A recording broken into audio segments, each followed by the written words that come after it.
It's been 4 years now since I nearly lost my leg, and worse, my life, to this awful disease that has completely changed my world. An autoimmune disease called Pyoderma gangrenosum. After a very strange, unfortunate series of events, I found myself in a hospital for 30 to 40 days being diagnosed and treated at a very early age with this disease. And if you would like the full-ish story from the very beginning and how everything took place, check this video out. But be warned, it does have very graphic images of my wounds and what the doctors ended up having to do to me. I have not honestly watched that video since the upload, but this does help so I don't have to retell the same story over and over again. Even now to this day, I am still recovering.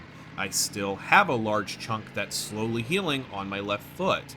I imagine it's going to continue to remain open for at least another half year, if not longer.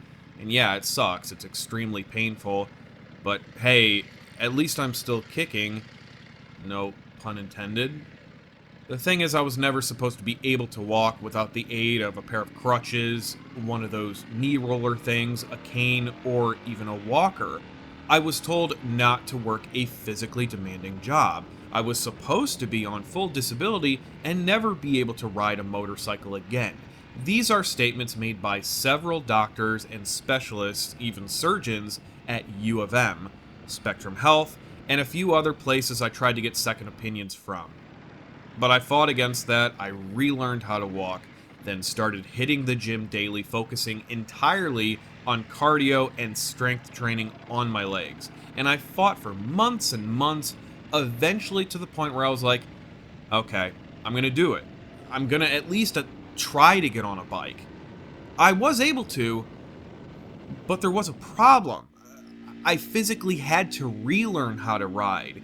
And what do I mean by that exactly? Well, the thing is, I can't bend my foot more than maybe 20% of the typical healthy person. My range of motion is completely shot to death, and it's probably not helping matters is that remaining open wound has all sorts of various bandages and shit that I have to cover it with, making it even more difficult to bend my foot. Let me show you exactly what I mean and how I've had to adapt to overcome this challenge. Here I have set up a camera to my Enfield's engine guard. If you look closely, you can tell I shift in a very unorthodox way. I'm physically having to lift my leg to upshift. The worst part about this isn't really the pain. My problem is that there's a section on the top of my foot with so much nerve damage that I've lost all feeling in that particular area. So if my foot is positioned in that bad area, even though I know I'm lifting my leg, I have no clue if my foot is actually pulling that shift lever up. I feel nothing. It makes things very weird and awkward, and it turns into basically a guessing game. Downshifting isn't exactly an issue. There are days where, yeah, my range of motion is alright to where I can downshift like any other normal person, but then there's times where I actually have to use my heel or the middle of my foot to downshift. Because of this, for a lack of a better term, disability, I do find myself making some errors from time to time, simple dumb stuff like going into neutral while shifting from first, or struggling to find neutral while at any stop, which is a huge part of why you almost never see me put any bike into neutral when I am at a stop. Another problem that very few people know about is that this disease has limited the type of motorcycles I am able to ride. I simply can't go on big baggers, super heavy bikes in general, or motorcycles with forward controls. The forward controls thing I think is pretty self-explanatory. Like, I can do it if I have to, but it's just so much more difficult that I just try to avoid forward controls at all possible. Now, the reason why I shouldn't be on those other bikes that I mentioned isn't because I'm not capable or I'm not skilled enough to ride them. The problem resides in my left foot. You see, because I've had this open wound for 4 years now, which half of that time was being treated incorrectly thanks to U of M, I've developed an issue with the bone on my ankle.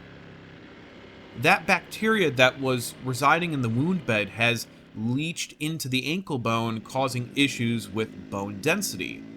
I think it's called osteopenia, but don't quote me on that.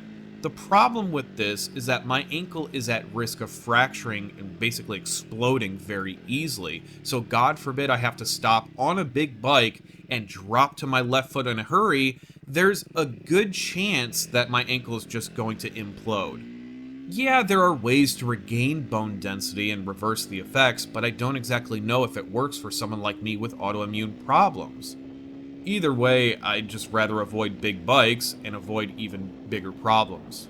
The last time I was even on a big motorcycle was one of those Yamaha Star Eluders, which is basically Yamaha's version of a Goldwing. When I got off that bike after an hours long ride through some town, city, and highway roads, I noticed I was bleeding through my bandages, and even to the point where my shoe was sopping wet with residual blood that had seeped through all the bandages and even through my sock. I didn't even start to get dizzy until after I noticed what was going on. Why did this happen?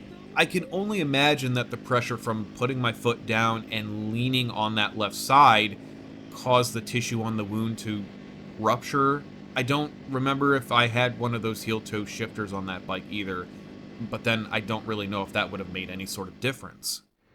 This, of course, also limits me to never really being able to ride motocross or on trails with like dual sports in general. If I'm standing on the pegs and if I'm hitting bumps and jumps, that force alone could very well cause some serious problems for me.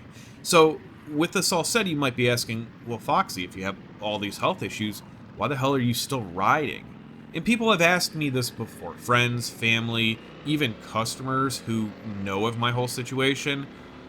And you see, there's no simple answer to that. Everyone has different reasons for riding motorcycles from the get-go. Some would say things like how it gives you a sense of freedom that cars simply do not, the adventure, the thrill of riding bikes. Some even say it's like a lifestyle, join clubs, groups, rallies, but my reasons are maybe a little bit different. Here's the thing, guys. One of my worst traits and worst flaws as a person, and I admit this full bore, is I'm a horrifically pessimistic person, and I'm always worrying about all the bad things. I'm constantly stressing myself out, sometimes for no good reason. Like, for example, when am I going to have my next flare-up? What happens if I lose my leg? Is this going to happen? Is that going to happen? Am I going to be able to afford things? Am I going to be able to take care of myself next time I get a good flare-up and end up in the hospital? I have no idea. But when I ride, I'm completely focused on the motorcycle and the road. It's my little escape from life. It's a form of therapy, I guess you could say. Therapy that simply can't be replicated from talking to people who are trained to help people like me struggling with mental health issues. Traditional therapy just doesn't work for someone like me. And trust me, yes, I have tried numerous times in the last 4 years. It's just not beneficial in my case. Some people don't have an escape like this and do resort to drugs or drinking, but my escape from reality is riding bikes. If I lose that, I basically lose myself. And honestly, I'm afraid of what would happen if that ever were to be the case and I couldn't physically ever ride again. I try not to think about it, but yeah, it is always in the back of my mind. Some of my favorite moments in life so far have involved motorcycles. From the VMAX I had that I loved dearly, to teaching my wife how to ride, getting a partnership with a dealer that turned into something much greater, the friendships that I have gained from motorcycles alone, the entirety of my Project Royal Enfield series, things like that that make riding and motorcycles in general just so much fun for me. I can't give it away.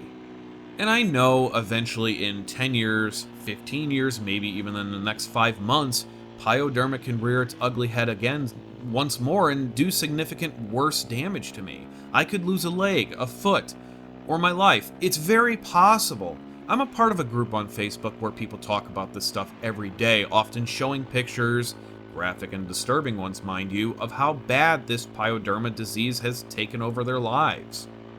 There have been some instances where people have attacked me verbally with my decision to still ride, saying things like how I'm a danger to other people, or that I shouldn't be riding because I'm a liability. Those comments, I don't even get bothered about. I think they're kind of hilarious more than anything else. My physical writing skill has only gotten better over the past however many years. At least I would hope. Yeah, shifting is a little bit hard at times, if not painful, but it doesn't affect anyone else. Furthermore, who am I a liability to? Myself? I guess, but that's the risk I'm willing to take to be happy. I'm not going to stop doing things I absolutely love out of fear. I already can't do things I used to. I can't hardly climb a ladder, I certainly can't run, and I can't play hockey anymore, let alone ice skate. I'm not afraid of this disease. Whether it happens from a motorcycle accident, falling and bruising myself, even a minor car crash, or simply cutting my finger with a kitchen knife, I'm going to get a flare-up again eventually somehow. And in the event this disease does flare up and spirals out of control, even kills me, I guess all I can say is, it was my time to go. What am I supposed to do? Nothing? Sit at home, collect a disability check, be lazy? That's just not me. I can't do it. I'm still very much an independent person. I hate being told I can't do something or that I shouldn't do something. I hate not being a part of things because of physical limitations that I have. It pisses me off. And I give a lot of credit to those riders out there that are missing limbs, that are still riding bikes today. I don't know how you guys do it. More power to you. And all I can say is continue to help inspire others. Speaking of inspiring, I randomly came across this not super well known nonprofit organization called the Motorcycle Relief Project, which is actually linked to this video. You should be able to see it on your end down below somewhere. The organization is just so cool to me. They offer a 5-day relief program where they take veterans and first responders who are struggling with PTSD and various forms of mental health injuries, bringing them through a super cool adventure bike tour, enjoying nature, enjoying the camaraderie, just having a good old time. It's not a therapy session, just a bunch of like-minded people having a blast and being able to unwind on motorcycles. So yeah, check them out, give them a share on your social media. Please feel free to donate. It's just an altogether a super awesome program. That being said, guys, that's kinda it for this video. I'm going to keep on riding as long as I physically am incapable of doing so. And even then, I'll still try to figure something out, even if it means riding an automatic motorcycle. I just can't give up something I really love and I'm really passionate about. Yeah, I could always try new things, but this is what I've known for nearly 15 years. Well, that in video games, but that's an entirely different thing altogether. I want to thank you all for watching, long time, even new viewers, subscribers, everyone involved, family, friends, my wife especially. She's encouraged me and pushed me through this entire journey, always being there by my side, never asking for anything in return. It does mean the world to me. So with that said, guys, take care everyone, ride safe, and I'll see you next time.